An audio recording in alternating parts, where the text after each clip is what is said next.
Ensina-me a fazer tua vontade, pois tu és meu Deus. Que o teu Espírito bondoso me conduza adiante por um caminho reto e seguro. Li as palavras do Salmo 143, versículo 10, na Nova Versão Transformadora. A primeira parte do versículo eu quero repetir, diz assim: ensina-me a fazer tua vontade, pois tu és meu Deus. Treinados para obedecer. Oremos. Eterno Deus, agradecidos pelas bênçãos da semana que passou, agora nos congregamos em torno da tua presença, na certeza de que dela advém as melhores bênçãos para as nossas vidas.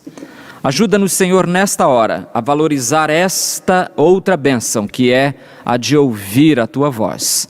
Em nome de Cristo. Amém. Alguém na internet registrou, disponibilizou orações que algumas crianças italianas fizeram a Jesus. E uma dessas orações eu recolhi porque achei muito interessante. O garotinho dizia assim: querido Jesus, no carnaval eu vou me fantasiar de diabo. O senhor tem alguma coisa contra? No carnaval eu vou me fantasiar de diabo. O senhor tem alguma coisa contra? Eu creio que, sem querer, essa criança nos oferece uma definição do que seja pecado. E é uma definição que nós poderíamos resumir assim, ainda que de modo informal. Pecado é tudo aquilo que Deus tem alguma coisa contra. Deus tem alguma coisa contra. A conceituação mais bíblica, mais prática e mais objetiva de pecado é a que ensina que pecado é tudo aquilo que contraria a vontade de Deus. Tanto que na oração modelo, no Pai Nosso, Jesus instrui os discípulos a orarem assim: venha o teu reino, seja feita a tua vontade, assim na terra como no céu. Neste Salmo 143, o salmista está bem ciente da sua necessidade de continuar aprendendo coisas importantes de Deus. Este salmo é o Salmo 143, ele é um dos que os judeus consideravam um dos 7 salmos penitenciais, ao lado dos salmos 6, 32, 38, 51, 102, 130 e este 143. Davi o teria escrito quando fugia do confronto com o seu filho Absalão, que tentava destroná-lo. E Davi então aproveita essa crise pessoal para confessar os seus pecados e sabendo que ninguém é justo diante de Deus e sabendo também que Deus é misericordioso ou generoso em perdoar.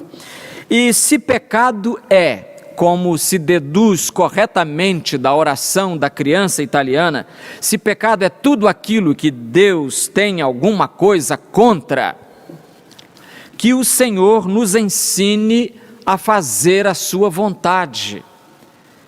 Então, o que é que esta oração singela, mas profunda de Davi, ensina-me a fazer tua vontade, o que é que essa oração revela? Em primeiro lugar, esta oração revela disposição em fazer a vontade de Deus. Disposição em fazer a vontade de Deus.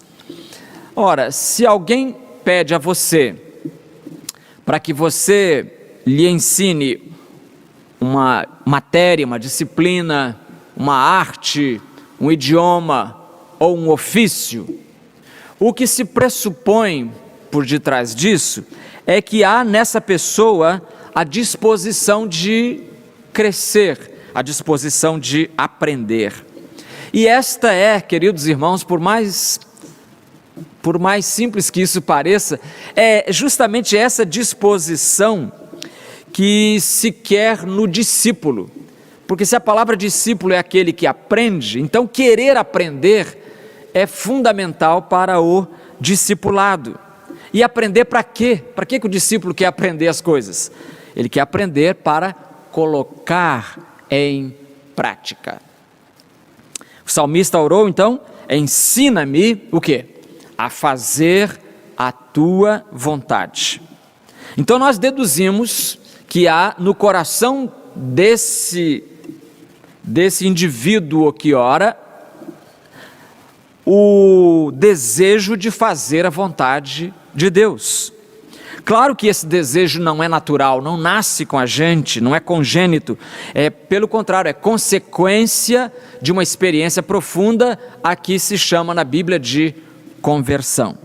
Então, o desejo de fazer a vontade de Deus é consequência da conversão. É o principal teste da conversão. Se você quiser saber mesmo se alguém é convertido ou não, é só saber se ele ou ela quer fazer a vontade de Deus. Lembra quando Saulo de Tarso se converteu? Quando ele caiu no caminho da conversão, o que aconteceu com ele? Uma das primeiras frases que ele falou com Cristo, seu Salvador, invisível, foi: Senhor, que farei? Como ele contou lá em Atos 22:10. Senhor, que farei? Manuscritos mais recentes já desdobram um pouquinho isso e colocam assim: Senhor, que queres que eu faça?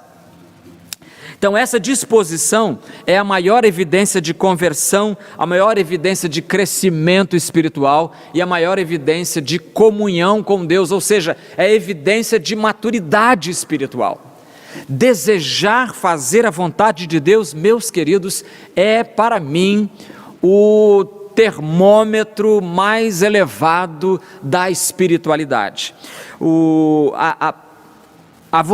querer fazer a vontade de Deus não é um mero detalhe na vida de um crente, pelo contrário, é o coração, é a essência da espiritualidade. Então, esta oração revela disposição em fazer a vontade de Deus. Ensina-me a fazer tua vontade, pois tu és meu Deus. Em segundo lugar, esta oração revela disposição em aprender a fazer a vontade de Deus. No primeiro ponto eu disse que esta oração revela disposição em fazer. Agora, a disposição do salmista é aprender a fazer a vontade de Deus. Ou seja, é uma questão de educação. Uma questão de educação. Eu quero trazer para você uma ilustração. Você lembra de ter visto já na televisão ou na vida real, cães farejadores em ação, não já viu? E é um trabalho muito interessante, a polícia lança mão disso e ajuda muito. E o que acontece? Eles são treinados, né? Por isso são treinados a reconhecer certos objetos e eles se aproximam de diversos objetos. No trabalho de pesquisa deles, digamos assim, eles vão passando por vários objetos, e diante de alguns, eles passam simplesmente de um modo indiferente, eles nem ligam, vão embora. Mas se há, por exemplo, drogas ali, e eles foram programados, treinados para reconhecer e para farejar a droga, eles param e ficam ali, dão todos os sinais, e a polícia vem então e completa o trabalho. Alguém poderia perguntar com ingenuidade: mas como é que os animais conseguem fazer isso? Que maravilha! Viva a inteligência animal! Não é nada de inteligência animal. A resposta é simples: treinamento. Como treinados também são outros animais, não os da polícia, os farejadores, mas aqueles outros animais chamados animais artistas, que nos circos dão aqueles espetáculos fabulosos, né? Alguns, já viu macaquinho andando de bicicleta, outros urso dançando e saltando, animais, tigres, geralmente tigre, furando círculos de fogo. Aí alguém vê aquilo e diz, bate palmas, são gênios. Gênios nada, eles foram treinados para aquilo. Aliás, aqui um parêntese para a gente refletir, eu li na internet essa semana que há um movimento muito grande na sociedade contra esse tipo de prática. Inclusive, já dos 26 estados do Brasil, 12 já tem lei que proíbe animais em circos. Por quê? Porque o treinamento é tão cruel para eles, então eles sofrem maus tratos, são forçados, é muito difícil conviver com aquilo com sangue frio. É muito triste ver o que se faz com o animal para ele dar o show lá depois. Nós, seres humanos, somos filhos de pais desobedientes, nós somos crias da queda, nós somos descendentes de Adão que desobedeceu, de Eva que preferiu comer o fruto proibido a fazer a vontade de Deus. Então o que nasce com a gente não é tendência para a obediência, não, pelo contrário, nós trazemos conosco o desejo da desobediência. E é nesse sentido que nós vamos viver a vida toda, se Deus não tiver misericórdia de nós. Por isso Eclesiastes 8:11 diz, o coração dos homens está inteiramente disposto a praticar o mal. Oh, que frase triste, oh, que frase lamentável, terrível. O coração dos homens está inteiramente disposto a praticar o mal. Então não é inato, não é congênito, não nasce conosco o desejo de aprender a fazer a vontade de Deus. Foi por isso, por ser resultado de treinamento, que Moisés instruiu os israelitas lá em Deuteronômio 31:13. Ele disse que seus filhos que não conhecem esta lei, ouçam e aprendam a temer o Senhor vosso Deus. E você sabe que quando Israel fracassou nesse treinamento, os israelitazinhos não estavam sendo treinados para obedecer, o resultado foi catástrofe sobre catástrofe. Então, em primeiro lugar, essa oração revela disposição em fazer a vontade de Deus. Em segundo lugar, revela disposição em aprender a fazer a vontade de Deus. Em terceiro e último lugar, esta oração supõe que Deus poderá usar metodologias diversificadas para nos treinar a obedecer. Deus poderá, meus amigos, não esqueçamos isso. Deus poderá usar metodologias diversificadas, variadas, para nos treinar a obedecer. Nós sabemos que os recursos pedagógicos de Deus são infinitos, como são também inexplicáveis. Às vezes Deus está usando um método e como a gente não sabe por que Ele está usando e qual o propósito lá na frente, então a gente fica às vezes reclamando, quando não devia. Ele pode, por ter tantos recursos pedagógicos à sua disposição, nos ensinar de maneiras as mais variadas e surpreendentes. Você lembra da primeira frase de Hebreus? Não lembra, né? Vou ler para você. No passado, por meio dos profetas, Deus falou aos pais, aos patriarcas, muitas vezes e de muitas maneiras. Ou, como diz a versão revista e corrigida, antigamente havendo Deus falado aos pais pelos profetas, de muitas maneiras, de muitos modos, a nós nos falou ultimamente pelo Filho, diz o versículo 2. Então, mencionemos nesta hora algumas dessas maneiras. Hebreus fala, né? Deus falou aos pais muitas vezes e de muitas maneiras. De que maneiras ele falou, por que maneiras ele falou aos pais e a nós também nos fala ainda hoje. Em primeiro lugar, ele nos fala pela maneira da pregação. A maneira da pregação. Um dos recursos de que Deus mais se utiliza, meus irmãos, é falar pela boca de homens e mulheres. Desde o princípio da história, desde lá do dilúvio, quando Deus, pela boca de Noé, advertia aquela geração para se arrepender. Deus usa a pregação. Então não despreze a pregação, por favor. Lembre-se do que Jesus disse: quem é de Deus ouve a pregação, né? Poderíamos dizer assim: quem é de Deus ouve as suas palavras, que é a pregação. Por isso vós não as ouvis. Olha que análise terrível que Jesus fez aqui, maravilhosamente terrível. Quem é de Deus ouve as suas palavras, por isso vós não as ouvis, porque não sois de Deus. Que diagnóstico infeliz para nós, esse que Jesus faz dos nossos corações. Quem é de Deus ouve as palavras de Deus. Porque ouvindo as palavras de Deus, ouvindo a pregação, nós aprendemos a fazer a vontade de Deus.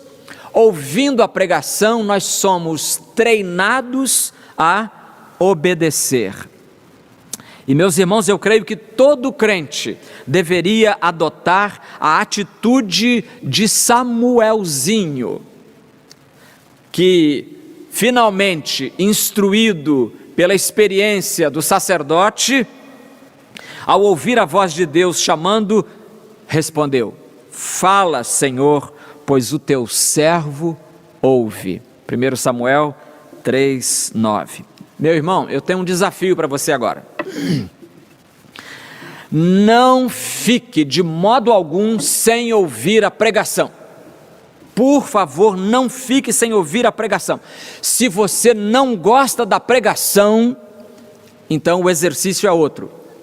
O exercício é correr para o altar de Deus, confessar isso e pedir ao Senhor que coloque no seu coração o desejo de ouvir a pregação.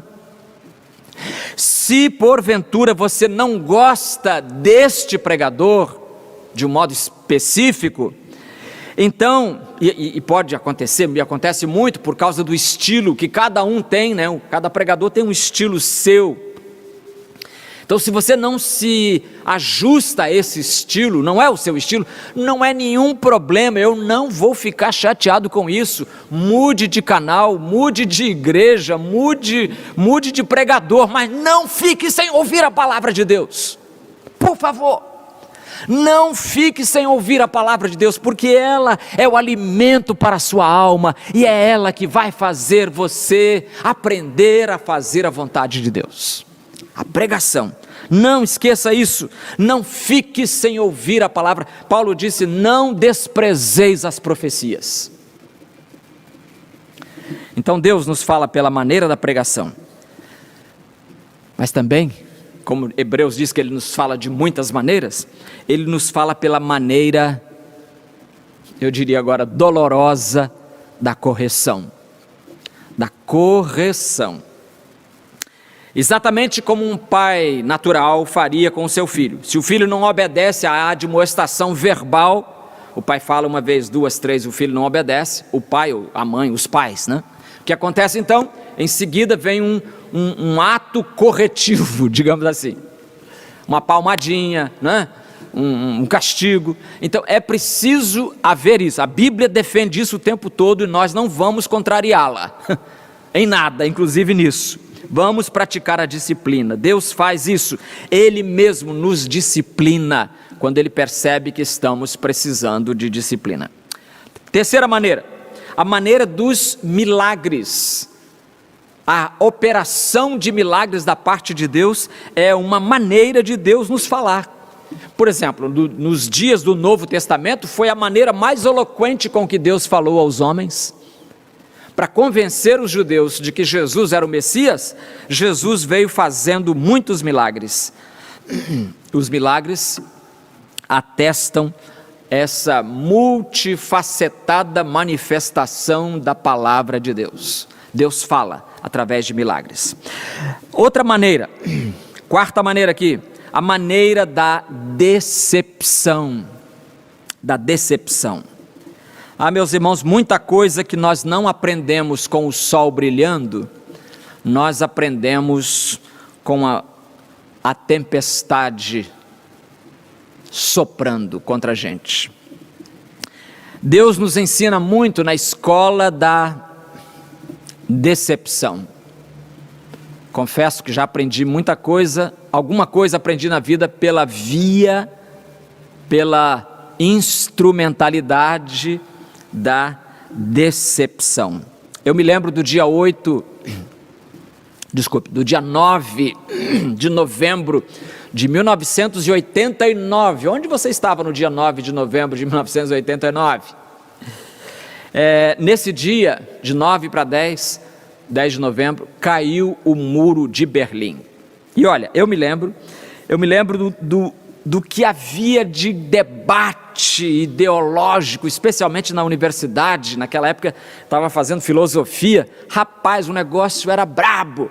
O que tinha de comunista defendendo os regimes totalitários, e o que tinha de liberais defendendo a democracia. Havia esse debate o tempo todo nas aulas, o professor contra os alunos, aluno empeitando o professor. Era um ambiente ruim. Aí o muro caiu. O muro caiu. Sabe o que aconteceu? O que muitos argumentos teóricos não conseguiram, a queda do muro conseguiu. O mundo viu o fiasco de um projeto igualitário. Diziam que era igualitário, quando na verdade era totalitário. O mundo viu o fiasco de um projeto totalitário. E até hoje estamos vendo aí, né, agora mesmo nas notícias, há algumas sociedades que ainda vivem debaixo desse regime, tentando se libertar dele. E pode escrever aí no seu diário, o dia que eu falei isso aqui. Vai chegar a hora da China. A China não vai conseguir manter um partido mandando em 1,5 bilhão de habitantes. Não vai conseguir. Porque dentro de cada ser humano há um desejo inabafável. Depois vou ter que olhar se essa palavra existe. Um desejo inabafável de ser livre, de se expressar. Que história é essa? De mandar até quantos filhos um casal pode ter? É o governo que manda. O que é isso? Para com isso. Então, Deus nos fala através da decepção. Mas também Deus nos fala, em último lugar, através da maneira da franqueza. Deus nos fala através da objetividade. E às vezes Deus usa, não é interessante isso? Às vezes você está sentado, ouvindo uma mensagem vinda de Deus, e você, antes de sentar ali, você orou e pediu: Deus, me fale, por favor. E Deus vai responder, vai falar, independentemente de quem seja, até o pregador. E você vai então ouvir uma palavra direta na sua vida, e você vai olhar para os lados e pensar: mas quem contou a minha vida para esse homem? Não é assim? Quem contou? Como é que ele sabe que eu estou passando isso? Ele não sabe de nada. Ele não sabe de nada. Quem sabe é Deus, e é Deus que está usando aquele ventríloco para comunicar a vontade dele. É isso que está acontecendo. E para ilustrar esse ponto, eu trago mais um recorte biográfico da vida de João Calvino. Contam que Calvino estava saindo de Paris, transferindo-se para uma cidade menor, uma cidade chamada Estrasburgo, mas ainda na França, perto da Suíça. Ele queria se dedicar a escrever tranquilamente. O plano dele era esse, o sonho dele: sentar, escrever tranquilamente, sem se envolver com o cotidiano do ministério pastoral, sem se envolver com o cotidiano da implantação da reforma na Europa, né? Então, aí ele fez essa viagem em 1536, e no curso da viagem ele acabou tendo que parar e pernoitar em Genebra. Aí, o pastor de Genebra, da igreja de Genebra, nesta época chamava-se Guilherme ou Guillaume Farel, né, como dizem eles lá. Guilherme Farel. Farel era o pastor de Genebra e ele ficou sabendo que o jovem Calvino estava na cidade naquele dia, ia pernoitar ali. O que ele fez? Ele foi conversar com Calvino. Farel foi conversar com Calvino e foi tentar convencer Calvino a ficar em Genebra para ajudá-lo no trabalho de Deus. Calvino argumentou, recusou o convite na hora, disse que o sonho dele era escrever, que era produzir muitos livros e tal. Então chegou um momento da conversa, diz Justo Gonzalez, que o Farel se levantou da cadeira, dedo em riste, apontando com energia para o jovem Calvino e disse para ele assim: olha só, você está simplesmente seguindo o seu desejo, e eu declaro em nome do Deus Todo-Poderoso, que se você se recusar a tomar parte na obra do Senhor nesta cidade, Deus amaldiçoará a vida tranquila que você deseja para os seus estudos. Pegou o chapéu e foi embora. Deus amaldiçoará a vida tranquila que você deseja para os seus estudos. Meu Jesus, quer palavra mais dura do que essa, meu irmão? Sabe o que aconteceu, né? Calvino ficou em Genebra e foi onde ele fez o grande ministério dele. E mais tarde o próprio Calvino escreveria contando isso: senti como se Deus tivesse desde o céu colocado sua mão poderosa sobre mim para interromper a minha viagem. Não prossegui. Ficou em Genebra.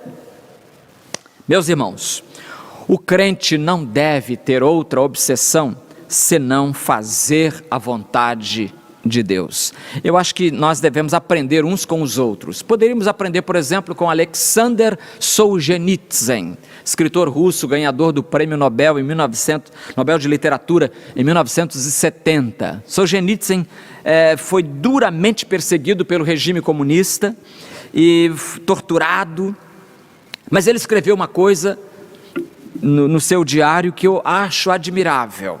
Olha aí, leia isso aí. Não oro pedindo para sair da prisão, mas para que seja feita a vontade de Deus. Não oro pedindo para sair da prisão. Eu acho que eu oraria dizendo: Senhor, me tira daqui.